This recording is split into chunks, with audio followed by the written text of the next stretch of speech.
संगत जी प्यार से बोलिए। साथ संगत, आज यहाँ इटई मैदान में आप सभी के इस रूप में काफ़ी अरसे के बाद दर्शन करने का जो अवसर प्राप्त हो रहा है, बहुत ही खुशी प्राप्त हो रही है। साथ संगत जी, ये निरंकार असीम कृपा है इसकी, जो हम सबके हिस्से आया है। साथ संगत जी, इसके कारण आज हम सभी इस रूप में मिल बैठ करके ये सुगान कर रहे हैं। साथ संगत जी, वरना संसार की तरफ निगाह उठाकर देखो तो कितनी कितनी संख्या में इंसान भटक रहे हैं, दौड़ लगा रहे हैं। साथ संगत जी, अभिदास लगभग 3 महीने कुंभ मेला ड्यूटी में रहा, तो वहाँ पर भी कितने कितने करोड़ इंसान अपनी भक्ति को परवान कराने के लिए कहाँ कहाँ से यात्रा करके वहाँ पर आ रहे। साथ संगत जी, तो वाकई में आज ये ज़रूरत है कि ये दात जो हम सबके हिस्से आई है, साथ संगत जी, इस दौलत को पाकर हर कोई अमीरी हासिल करे, हर कोई अपनी कंगालता को दूर करे, हर कोई अपने मनोरथ, ये जीवन के मनोरथ को हासिल करके ये जीवन की बाजी यहाँ से जीत कर जाए। कोई भी जीवन की बाजी हार कर यहाँ से ना जाए।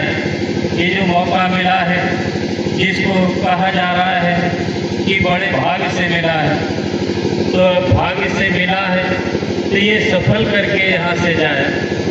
इसलिए आप ये जलसे लगाते हो, स्थान स्थान पर, गांव, शहर, मोहल्ले, गली कूचों में जा जा करके ये संदेश सतगुरु का दिए जा रहे हो, क्योंकि सतगुरु ये चाहते हैं कि कोई ये कहने को न रह जाए कि हमें आपका निमंत्रण नहीं मिला, हमें आपका संदेश नहीं मिला।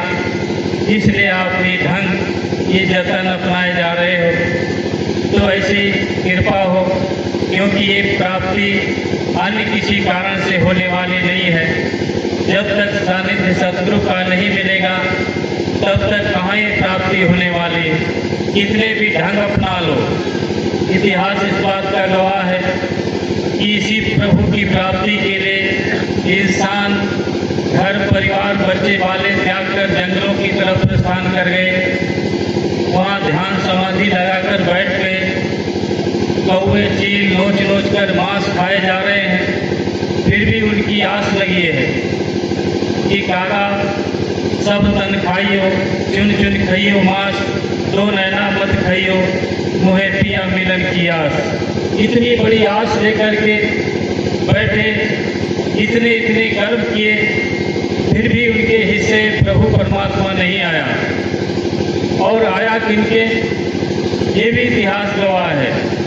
कोई कर्म कांड नहीं करने वाले, कहाँ सरन कसाई, गड़िका पापन, कबीर जी, बाबा रविदास जी, अनेकों ऐसे स्वरूप जिनको ये प्राप्ति हो गई, कोई ऐसा कर्म कांड नहीं किया। साथ संगत जी, तो ये धन पाकर साथ संगत जी, जो अमीरी उनके हिस्से आई, तो आज उनका साम्राज्य आज भी कायम है। बाबा कबीर जी, बाबा रविदास जी, जो दुनियावी रूप से उनके पास भले ही दौलत नहीं थी, जूती काट कर अपने परिवार की पालना करने वाले बाबा रविदास जी, सूत काट कर परिवार की पालना करने वाले बाबा कबीर जी, लेकिन उनके हिस्से जो साम्राज्य आया आज भी कायम है।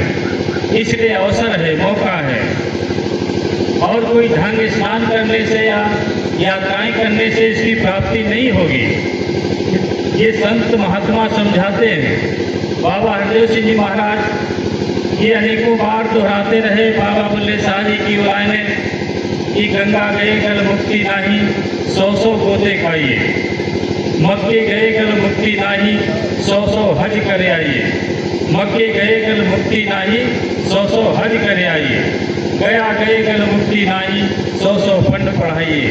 बुल्ले सागल चाहिए मुक्ति, मैनू दिलो गंवाइए। ये जो मैं की बीमारी है, भव का मतलब होता है होना। भव मीन्स होना, कि मैं धनवान हूँ, मैं बलवान हूँ, मैं फला हूँ, मैं ढिमका हूँ। इससे उभरना साध संगत जी, ये बगैर इस ज्ञान की प्राप्ति के संभव नहीं है। तो आज ये अवसर है, ये मौका है, सुनहरा साध संगत जी हजूर आए हैं। जो भी इसी चाहत रखते हैं, महात्मा विनती करते गए हैं कि इस परमात्मा के प्रति वाकई में अगर चाहत है, साध संगत जी अभिलाषा है इसको पाने की, हूबहू वैसा ही परमात्मा जैसा हमारे पवित्र धर्म ग्रंथ बयान कर रहे हैं, अनेकों संतों महापुरुषों की वाणी बयान कर रही है, वैसा ही परमात्मा अगर पाना है तो इनके चरणों में आओ और जीवन को सफल करके यहाँ से जाएं। तो बड़ भागी है दास जो ये आज मौका ऐसा बना कि यहाँ पर महापुरुषों का साध संगत जी जो लगाओ। साध संगत जी हमारे मुखी जी रामोतार जी, उनके भी दर्शन हो रहे हैं। अनूप तिवारी जी, कहाँ इतना योगदान, कहाँ फैजाबाद और फिर बलरामपुर में आना, यहाँ पर भी नेता पर योगदान मिशन के लिए साध संगत जी। तो ऐसे संतों का सानिध्य जिनको भी प्राप्त होता है वो खुशहाल हो जाते हैं। तो ऐसे मौका है ये जीवन का लाभ उठाने के लिए। तो धन्य है दास, आज आप सबके दर्शन करके ऐसे मौके बार बार बनते चले जाएं। ये मुलाकात बार बार होती रहे कि लुटते मुलाकात को आंखों में बसा लो। ये लम्हा मसरत का बिछड़ के न मिलेगा, बिछड़ के न मिलेगा। धन्यवाद जी। सत्संग जैसे दास ने विनती